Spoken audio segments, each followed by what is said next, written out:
College football just completed week one. We got the NFL kicking off this weekend. I feel like it's a perfect time to drop my first mock draft of the season. Now, there's a lot that's going to change between now and the end of the year. We could have situations with quarterbacks change. We are going to have players move up and down the board. I have scouted every top player I think that will go in the top 32 likely here. I don't think there's any surprise names that I haven't looked at, but let's go ahead, jump right into this one quickly with the Cleveland Browns here at number one. And just to be honest with you, they need a quarterback. And Arch Manning may be up here at number three, and he may be very high on my board. I don't want to say very high, but he may be the top quarterback on my board right now. Week one was awful, and it just shows that he is a year away from getting into the draft. Right now, I didn't view him as generational anyway. I have him more as like a boom bust type prospect, a little bit closer to like a Drew Aller and a Lenora Sellers and Garrett Nussmeyer. And based off of what happened in week one, we are going to go to Garrett Nussmeyer here at number one overall. I think he's the perfect style of quarterback to match what Kevin Stefanski wants to do here in Cleveland. Everybody knows he wants that pocket guy. He wants a guy who's going to get the ball in and out of his hands quickly. He wants a guy who can make all the throws, and he doesn't want him to be super creative with the ball in his hand. It's just not the style of offense he wants. He wants a guy who's going to play in time and on rhythm. And Garrett Nussmeyer showed us that he is able to do that. Here at number two, the New Orleans Saints are on the clock, and I also think they're going to go quarterback. And here's where my number two quarterback is going to go, and that's Lenoris Sellers, the QB out of South Carolina. He still has a long way to go, but he, in my opinion, even as a Gator fan, is way more polished than Anthony Richardson was, but he has a lot of the same qualities that Richardson had. He's just, I think, already more polished, a little bit cleaner of a prospect. I do think he needs to get through reads quicker. I think he needs to work at getting off of his first read and finding his second read and staying in the progression. I feel like right now, if that first read isn't there, he wants to look to tuck and run, and he'll get himself in issues in the pocket. He has a lot to clean up, but I'm feeling pretty good after week one, and he showed a lot of his traits. And if he can continue to develop, I will see him in this draft class. And I do think that he'll be one of the top guys. And the good news with him is if he's not, he can just return next year to the Gamecocks, and he has another year eligibility to continue developing. Here at number three, it's going to be our first non quarterback. The New York Giants are up, and to me, Caleb Downs is the best player on the board. But we're not going to see a safety go here to the Giants. There's no way they can do that, in my opinion. I think they need a tackle, and I think Spencer Fano's the top guy here. And to me, it just makes the most sense to get him off the board to the New York Giants. Now, at pick four, the Jets are up on the clock. We really don't know what's going to happen with Justin Fields. And then when you look at the quarterback crop, you go, well, who might they take? Because I accidentally hit receiver here. You know, you got Arch Manning, you got Drew Aller here. Cade Klubnik, I will admit, I'm not as high on him. He might go in the back half of the first round, but to me, he's more of a Jackson Dart type, and I just don't think you take that here at number four overall. I do believe the Jets, though, might need a reset at quarterback. I don't think I believe in Justin Fields in a lot of ways, even though I want to. I don't know. I feel like he's had multiple opportunities and he just hasn't been able to put it together yet. So for me, I'm going to go ahead, go to the quarterback room, and I'm going to give him Drew Aller here at number four overall. And here's the thing, it didn't work out the last time they took a Penn State quarterback in Christian Hackenberg, but he never even played. And Aller's twice the prospect he was, in my opinion. I would say Arch Manning, but at this point, I just don't anticipate Manning being in this draft class, so I am not going to take him in this mock draft. Now, moving on to the Tennessee Titans here at number five. This team could use a ton of work, but I think with Peter Woods here, they're absolutely going to jump on it and they're going to take him. He is just too good to pass up. Peter Woods is a great player for Clemson, and he is an interior force. Moving on here to the Carolina Panthers at number six overall. They got a bunch of young guys coming in to play on the edge for them. They did spend some money on some free safety or safeties in free agency. So you do want to believe that they have that taken care of. And, you know, you'd like to think Bryce Young's maybe going to take a step forward, but I'm not confident if they're picking at number six, they're going to feel great about that pick. However, we're still not going quarterback here in this situation. Now, for the Panthers, I really am torn with what to do with them because I think they have a lot of young players that I like. And to be honest with you, I think what makes the most sense to me is to consider a tackle. But the problem is when you look at the offensive tackle class, Caden Proctor, I don't know if he's even going to stay at tackle. He was awful in week one. He might have to move into guard, and with his size, is he going to be on the left side or the right side? And Maui Goa is already on the right side. So they need a left tackle. I just don't view anybody here. Maybe a Caleb Lomu. I'm pretty high on him, but I still feel like number six overall is a little bit rich for me to take him. So I'm torn with what to do here. And since I'm so torn on what to do here, they have a lot of young edge rushers. I think they're okay at corner. I think you take a Caleb Downs and you can play him in the slot if you need to. He's just the best player available. And I think you'll be able to utilize him across your defense. And he will be a fantastic player for you. It's early, but he's one of the few safeties that I think is really worth going this high in the draft. Now, here at number 7, the Las Vegas Raiders are up on the clock here. And knowing this team, you have to think that Pete Carroll's going to want to keep building his defense. And I think they're going to want to look to the edge class here to do it. And I would say TJ Parker is probably my top edge right now. However, Ruben Bain really popped in week 1, but I'm still going to trust my gut. And we're going to go ahead and put TJ Parker here on the Las Vegas Raiders here at number 7 overall. Moving on to the Bears at number 8 overall. This team really shouldn't be that bad this year, but I'm really getting worried about Caleb Williams, if I'm being honest with you. But if the Bears are this bad, they're definitely not feeling good about how the season went. I really like Jeremiah Love, but he had a rough week 1. Maybe we don't put him here at number 8. I have him right up in this range in the draft class, though. I gave him a legit first round full on grade. He's a somebody that I was very high on coming into the year. But we're gonna go ahead and say I think their corner room could use some help. They're still young there, but I'm just not 100% convinced with them. We're gonna give him Jermon McCoy, who, if he comes back healthy, is my top corner in this class. He is fantastic. AJ Harris, I think it is out of Penn State's another really good prospect that I actually have pretty close to McCoy. I think he's more spread out here on PFF, but I really like him. Here at number 9, the Indianapolis Colts are on the clock, and to be honest with you, I don't think they'll be picking at number 9 overall. However, since they are, we're going to look at the quarterback class. They do need a quarterback, but I can't talk myself into taking a Cade Klubnik here. I can't talk myself into taking Fernando Mendoza here. And then when you look at Arch Manning, I just don't think he's really going to be in this class. I think he's just not ready yet. And he showed that in week 1. So we're going to leave him, like I said, off of this. And we're going to have to pass on quarterback. And they're going to have to consider trying to maybe move in or find another stopgap option for another year and hope Danny Dimes can maybe get him going here. So, uh, with that being said, where do the Colts go? Well, they've invested on their edge, but to me, the edge rushers in this class are really interesting. And I think they could make an argument to maybe go after a Keldrick Falk or a Ruben Bain. But to me, I'm going to go ahead and give them an interior guy. DeForest Buckner's not getting any younger, and I love Caleb Banks. I think you bring him in, and he could be a fantastic pass rusher from the interior for you. He does have some developing to do, but I really like him, man. Next up's the Cleveland Browns here at number 10. They got this pick via the Jacksonville Jaguars. Well, they already took Garrett Nussmeyer. So what else are they going to do? As we're looking at this, they're going to pair him with a new wide receiver and Jordan Tyson. I would go tackle here because I do think they need some help across the offensive line. But again, I'm maybe not as high on these tackles as everybody else. I do really like Francis Mauigoa, but I think for them, Jordan Tyson's too enticing. They could use help in the receiver room. He has a great talent. We're gonna put him here at number 10. At pick 11, the Los Angeles Rams are on the clock. Again, they're a team that I think needs a quarterback.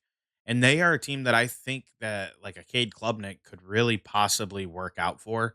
The thing is, I don't see him as a difference maker. I see him more as like a Jared Goff type. And, if you remember, Sean McVay got sick of that. So we're going to have the Rams pass on a quarterback here. And to me, I think the best player is a corner. And if you can hear my mouse, I'm sorry about that. I'm trying to adjust my mic. It is the first time I've used it since I adjusted it for moving into the new room here. I like Avion Terrell. I'm just worried about his size, so I'm not going to have him go this high. We're going to pass on him and we're going to go AJ Harris with this pick and have him go to the Rams here at number 11. Now, the Dallas Cowboys are on the clock, and this is the pick that's expected to be theirs. I think the Micah Parsons trade was absolutely stupid for them. I'm just going to be honest with you. I know they got pretty decent value back, but you don't give up on a superstar. And here we're just going to have him go Ruben Bain because he's the best pass rusher available. And yeah, man, that's a very disappointing in my opinion that they gave up on Micah Parsons. And even though Ruben Bain's a great player, fans are always going to compare the two. So it's kind of a curse to be the guy to come in, but he's a good player. And I think the Cowboys absolutely need a stud edge rusher now. Now, my favorite team, the New England Patriots. I have two teams. If anybody's wondering here, I'm a New England native. I grew up in Massachusetts, moved to New York, and then moved to Florida. I'm a lifelong Patriots fan, and then I moved to Florida in 2014 and started going to Bucks games and became a ticket holder. And I think it was 2017. I became a full time ticket holder, and so I'm also a Bucks fan. But the Patriots are my one favorite team. That no matter what, I'm going to root for my Patriots.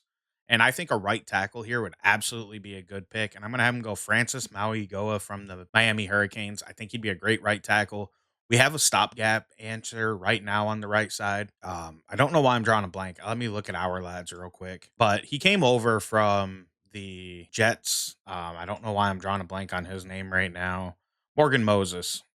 He's older though, and I think bringing in a guy like Francis Mauigoa makes a ton of sense. And Mike Vrabel in his time in Tennessee invested in the offensive line through the draft, so I think it makes a ton of sense to bring him in. Here at number 14, it's the Seattle Seahawks. They would be disappointed with ending up this high in the draft. I think that they would be pretty happy with how those board's sitting. To me, I think they need to go out and try to get a stud edge rusher.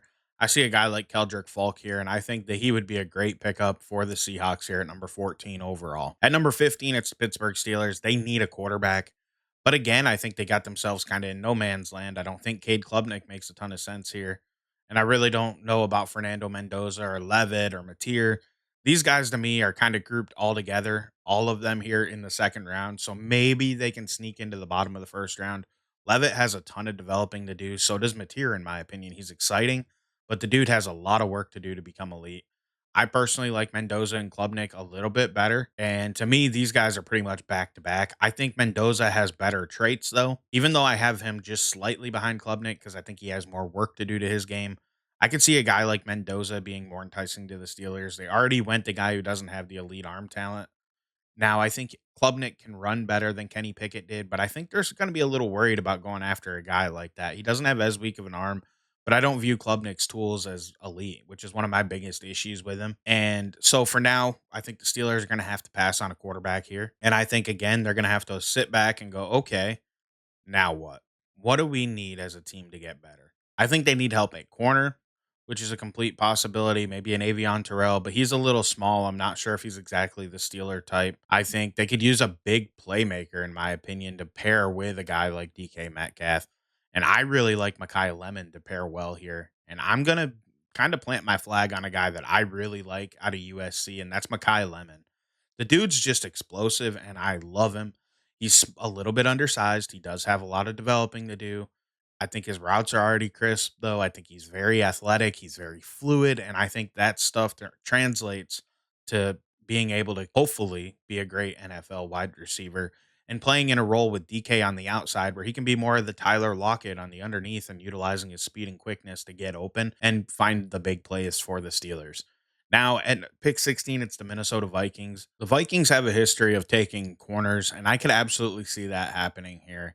But I like Jeremiah Love a lot, and I'm going to go ahead and give him to the Minnesota Vikings here at number 16. I just think they could use a better back in this offense, and I think they're going to need to support JJ McCarthy going forward. And I just think that's a good get for the Minnesota Vikings. Here at pick 17, it's the Miami Dolphins. I really don't know what to do with the Dolphins. I don't know what to believe about the Miami Dolphins. It's one of the hardest things about them. I think they need corner help. And to me, the easiest thing to do is just give them Avion Terrell because I think he's a good player. And that's exactly what I'm going to do here at pick 17. Like I said, undersized. And to me, I think that could lead to him being a second round pick, but he is a very good player. I personally believe the Arizona Cardinals are going to want to upgrade their offensive line in next year's class. So to me, I'm going to go ahead and just give him Caden Proctor. I think he can come in, be a right tackle for him, and develop into the future. I don't know if his future is at left tackle. I don't know if his future is at tackle, period. And I don't know if he has the foot speed to be able to hold up, but he has the high end pedigree that you're looking for. He had some solid tape last year. He was inconsistent at times though, and that seemed to have carried over into this year. I haven't watched the all 22. I've only watched, what everybody else has the TV copy. So maybe I'm a little harsh on him, but for now, we're going to have him go here at 18. I wasn't as high on him to begin with, but I do think he is good enough here to go at pick 18. At 19, the Denver Broncos are on the clock. I think their defensive lines where they're going to need the most help. They are going to be losing a lot of guys to free agency, possibly. And you look at some of the guys available. I'm just not sure if I'm ready to put any of these guys like Dominique Orange, Christian Miller, Daryl Jackson Jr., who I think is really good, all the way up here at number 19. However, I think an edge rusher is probably the way to go here for these guys.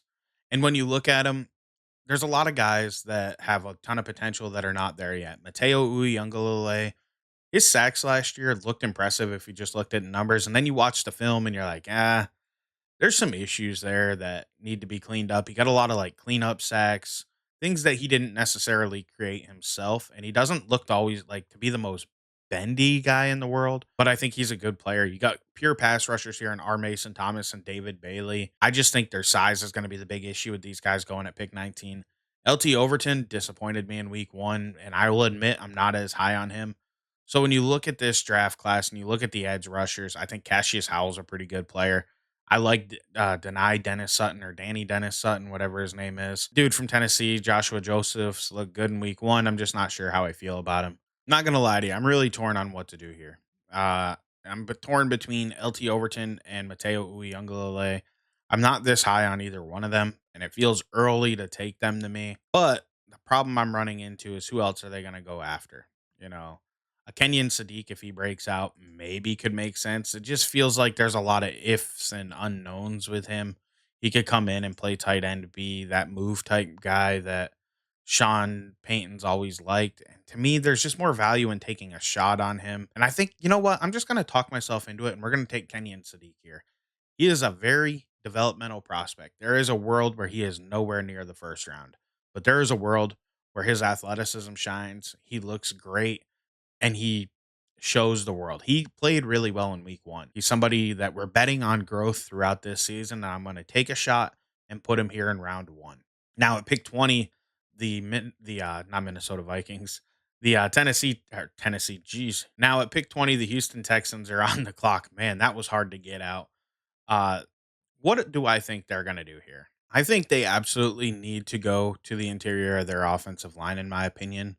And even though it's early at pick 20 to take a guy who plays center, I think Connor Liu is a fantastic player coming out of Auburn. I was really high on Jake Slaughter from Florida, and I thought nobody would pass him up in my eyes. Once again, Gator fan, makes sense why I'm super high on him. I've watched a lot of his plays, but then I watched Connor Liu, and I was like, this guy's far and away right now the best center in this class. And I'm going to go ahead and give him to the Houston Texans here at pick 20. I just think their interior needs work. And I think if you want CJ Stroud to be the best he can be, you have to invest. And a guy like that who plays a non valuable position, he's just going to step in. He's going to be a rock. And I think in a few years, he'll be able to just be the Jeff Saturday to Peyton Manning and control that offensive line and be a leader for this team. And I just don't think he's the type of guy that's going to whiff unless he gets seriously injured or something. Like he's not going to be a miss in this class. So I think it's a good pick for the Houston Texans. Here at pick 21, the Chargers are up. This is a team I always struggle to pick for. But I honestly think with Khalil Mack getting older, they need to address their edge position. And even though I'm not as high on him, I think here at pick 21, we're going to put LT Overton here to the Chargers and just see if, he's able to develop and become the guy that replaces Khalil Mack for him down the road. The Washington Commanders are on the clock here at pick 22. Mind you, this is the PFF order. I had nothing to do with it. Who are the Commanders going to pick here? Well, they're good at receiver. Obviously, they don't need a quarterback. So, there's a lot of who are they going to go after? I actually want to look at their stuff on Our Lads real quick because if I remember right, the position I was thinking about going does not make sense for them to go. And okay, I was wrong. I think they absolutely could still use a guy at that position. Who did I think they might have got? So it really comes down to a couple different positions for them. At linebacker, I really like some of these guys here. You look at like an Anthony Hill here. He's got good size. He's a fantastic player. I think they need a linebacker. I just don't know that they go first round for the linebackers. It's really tough to get these guys into the first round, despite how important linebackers are to defenses. Again, I think they could use some edge rushers. I just don't know that I like these guys here at number 22. These guys are going to be pure pass rushers. And there's a chance they get into the end of the first round just based on the fact that they have high end pass rushing ability. Uyunglele has a lot to clean up to get up here. I don't have anybody else rated this high right now. So we're going to go to the other position that I was thinking about and ultimately realized, where's corner? There it is. I think they can use a guy here. And I personally like DJ McKinney. And I think he's a good player. I think Dalen Everett's a pretty good player as well. And I'm kind of between the two. I just think if you look at him, look at Everett here. He's 6'1, 190. He's a little bit more developed in his body than DJ McKinney. And I think 6'2, 180. He's a true junior. We're going to go Dalen Everett here to the Commanders, and we're going to give him a first round corner. Here at pick 23, it's the Cincinnati Bengals up on the clock. This defense sucks. I'm just going to be upfront with you. They have to go defense, in my opinion. And to me, the question is, who do I want to give them? Like, who do I think can come in and make the biggest impact for these guys? I really like Dominique Orange. I just don't know that they're going to go here, even though I feel like in some ways they should. I really feel like they need a corner. And I think what I'm going to do is give them DJ McKinney here at pick number 23. At 24, it's the Tampa Bay Buccaneers. Now, this is a team that I'm very, very familiar with. And as we look at their hour lads, which is what I've been doing, I don't know if it's showing up when I do it. It is. So you can see when I'm clicking over here, and you can look a little bit at their roster. At receiver, they've invested a ton. Their offensive line's pretty good. I think they could maybe use some help on the interior, but I don't think they're going to go there. I think a big tight end would make sense. Kate Otton's been okay, but not great. Running back, they're set. I think in the trenches, they could use some work on defense. Logan Hall has been a bit of a bust. Vita Vea is a beast, but he is getting older. Kalijah Cansey's exactly what you want as a penetrating three tech to be your five tech. I think edge rusher, they could use help. I'm not sure that they're happy with how Chris Braswell has developed. And if he's ready to take the next step at corner, I kind of feel like Ben Morrison's going to step in, take over a big role. I like Jacob Parrish. I really like what this team has done. So as we flip back over here and we just look and go, okay, who's available? Who makes the most sense for these guys to take? Well, they could use a guy on the right side in the future. I do know what's his name as I look back because for some reason Gadecki, I don't know why I forgot his name, is getting his contract to be up soon. So maybe they look at like maybe an Austin Barber and Isaiah World and consider trying to transfer them to the right side because they're both left tackles right now. I don't see them going after a receiver, even though I really like Denzel Boston. I just don't think it makes sense. I think if you look at defensive line, Vita Vea getting older and the fact that if you look behind him, they just don't have a lot of depth here on the D line. We're going to go there and we're going to give him a Dominique Orange, who I think is just a beast against the run. And I think he'd be really good to bring in. At number 25, it is going to be the San Francisco 49ers. As we look at the Niners depth chart here, you can see I think they need help at receiver. They have a lot of injuries and they're kind of betting on Pearsall developing. Jennings sticking around, what's his name? Why am I forgetting it right now? He's hurt. Brandon Ayuk getting back and being healthy. So you'd think that in the future they feel pretty good about that. I just think their tackle positions need a lot of work. And I think there's a perfect guy available who probably should be off the board by now. I'm higher on Caleb Lomu or Lamu, whatever it is. I'm going to have him go at number 25. He's young. He still has to develop, but I think he's a really talented player. Now, you got the Rams back up here at number 26 with their second first round pick. And this is where they go quarterback, and Cade Klubnik is going to come off the board and go to the Rams. I think it makes a ton of sense that they decide to wait to get their quarterback till later in the first round. I almost went Mendoza here. And in some ways, I think Mendoza makes more sense because he's more naturally gifted, which is what Sean McVay switched to when he went from Jared Goff to Matt Stafford. But I think Klubnik, I don't know. I just feel like he would fit in this system and they'd be able to make it work with him because legs are going to help him in ways that Goff's never could.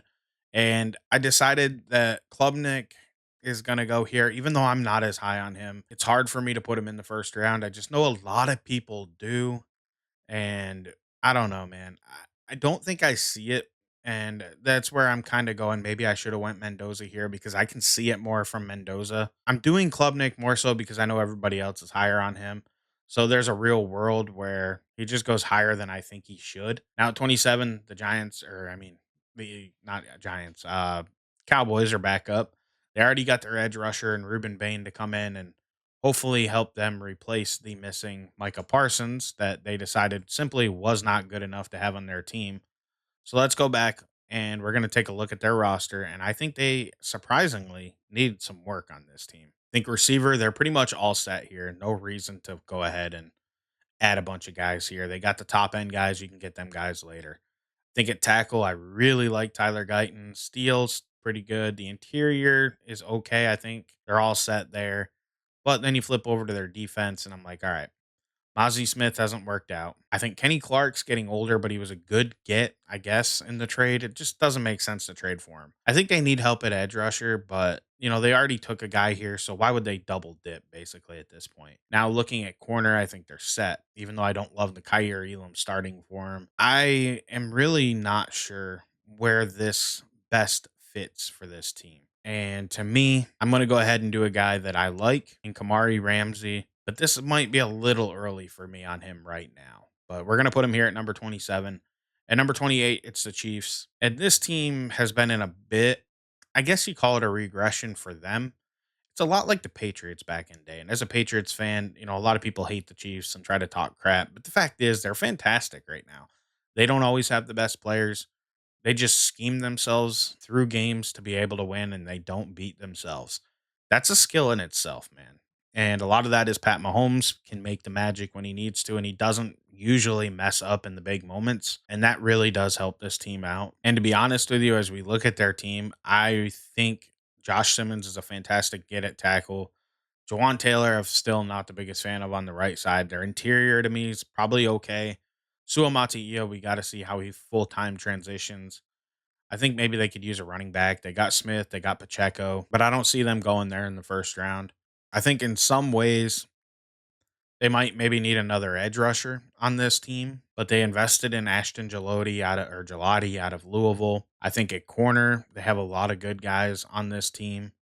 And I like Noel Williams. I think he was a good get. Trent McDuffie's fantastic, but they haven't given him a contract extension yet. So I'm going to go ahead and have them draft a safety that I really like in this draft class, and that is Dylan Theinman out of Oregon. He came over from Purdue. If he has a bounce back year this year, he's going to be a really good player, man. I think the safeties in this class are very good, and I really like him. Here at pick 29, the Lions are up. And to me, I think it's time for them to go out and get that big boss man, number one receiver. And I'm going to go Denzel Boston here to him. This is late for me on Boston, but I really like him. I think he's a great prospect, great size. He's going to have to win some more contested catches at times, in my opinion. He's not the quickest guy, not the fastest guy in the world. And with his size, obviously, he's not super twitchy, but he's going to have to be a clean route runner. He's going to have to box people out. And I think he absolutely can do that. So I like this pick here. At number 30, we got the Baltimore Ravens up on the clock. Now, the Ravens, as we go look at their depth chart here, I already have an idea of where I want to go with this team. I think they're set at tackle. I think their interior, in all likelihood, needs some work, though. So when we go back over here and we look at guys on the interior of the offensive line, you go, maybe we don't want to take him this early. Jagusa, maybe he's playing guard, probably a tackle though in the future when he's healthy, if he's healthy. But I think if you go back to tackle, I think Jennings Dunker, this might be a little early for him. I'm not quite as high on him. I like Tiernan a little better, and I don't have any official measurements, but I do believe. Despite his height, he has shorter arms, and I'm going to go ahead and say he's going to move inside, and they're going to take him to replace probably Lele at right guard. At pick 31, it's the Eagles, and they don't have them winning the Super Bowl in this situation. So where are they going to go? Well, Philly's pretty much loaded wherever across that roster. And I think for them, they're going to look to just try to take the best players available. And that's usually what they do. Anyway, I mean, they come in, they get guys that everybody likes. For some reason, I couldn't find their name here. And they just have a way of making it work at all times. I do think that you need to start preparing for a future without Lane Johnson. I know that they seem to think he's going to play forever, but I'm not so sure of that. Eventually, the day will come where they need to move on from him. And, Jordan Davis has been a little disappointing in my opinion. I think they're okay at the edge rushing positions. And, corner could probably use some work, but I don't think there's a corner that I want to take here. Jalen Kilgore is more of like a nickel type guy to me. I think Malik Muhammad was impressive week one, but I could see him reaching for him. I had him at I think number 45. Like I didn't feel comfortable releasing my top 50 because my top 50 prospects, which I wanted to do on channel, but I fell behind on tape grades this summer and I've watched like 65 guys and I could have released the top 50, but I don't like doing it when I haven't watched more than 75. I would prefer not to release one without even watching 100 because you can't, you have to be able to form your own opinions. And I feel like when you've only watched 65 and there's 15 guys that won't be on the list, there's a chance you'll have guys in there at number 50 that maybe I don't feel like should be there because I'm going to be higher on other prospects that I just haven't watched yet. And I had Malik Muhammad at number 45. And I think he had a strong week one, and maybe they could consider going with him. I mean, when you look at their corner room, get the ad off the screen here. Keely Ringo, Adoree Jackson. I love Quinion. Fun fact: I live in Williston where Quinion played high school football, so I root for this kid, and I'm so happy that he managed to get into the first round, go to the Eagles, win a Super Bowl. Like the kid's incredible. I always root for him. They're great with Cooper at nickel, but I really feel like that other corner position's weak for them. And I go, do I want to go there and maybe reach for a guy, or do I want to go to the tackle position? And when you do that, you add offensive tackles on here. You go, well, who do you think, or who do I think will be available here at 31 that makes a ton of sense to play on the right side for him? These two right here, or actually, really, all three, I'm just not sure about. And I just don't think the Eagles usually reach, but I'm going to put Malik Muhammad there because I think he has a real chance to move up in this class. I liked what I seen with him on Jeremiah Smith. Again, haven't been able to watch all 22. I watched just the TV copy, but I think overall he played well in that game. So we're going to give him a bump for that. Maybe it's a little earlier than I'd like to take him, but that's what we're going to do here. And then at pick 32, the Buffalo Bills. I think there's another receiver I want to get into the first round here. And when you look at their roster, I think they've done a fantastic job without having that superstar. Like Keon Coleman hasn't developed yet. There's still a chance he does this season. Curtis Samuel, Elijah Moore, Khalil Shakir has been really good. And to me, I think in a perfect world, maybe you want to upgrade over a Josh Palmer. And there's a guy that I think could do that in Chris Bell. And I'm going to give him Chris Bell here at number 32. And I left a guy that I really like, Antonio Williams from Clemson, off of the board here. I don't feel great about doing that, but I think in some ways he's not going to replace Josh Palmer. I feel like Chris Bell does a better job of that role if he develops this year. And so I feel better about putting him here for the big play opportunity, which is why I put Chris Bell in over Antonio Williams. I really like Antonio Williams. I just have a hard time because every team looks like they're loaded at receiver. And then, free agency disappointment happens. And then you just accept that, like, oh, you can upgrade some. And so I have a difficult time placing receivers in these mock drafts because, like I said, there's a lot of guys that I like and I want to see break out or I think could break out. So there's just a lot of them every year. So it's these early ones, I have a hard time with it. This is going to be the mock draft, though. Tell me what you guys think down below. Where did I mess up? Who did I leave out that you guys want in the first round? Where do you think I'm just dead wrong? What team needs do you think I didn't get a right, grasp on, I guess is the best way to put it. I think overall this is pretty good. I did it on the fly. Usually I try to do them beforehand and then go through and talk through. I decided with the first one we'd just do it off the cuff and have a little bit of fun with it and see like, hey, how does it look when you're all said and done? You know what I mean? And this is it. I think overall I'm pretty happy with how it worked out. Let me know down in the comments any feedback you guys got. I look forward to getting into more draft content as the season goes along. And that's all I got for you today. Have a great one. We'll be back with probably our NFL preview or college football week 2 preview next. Catch you tomorrow. I'm out.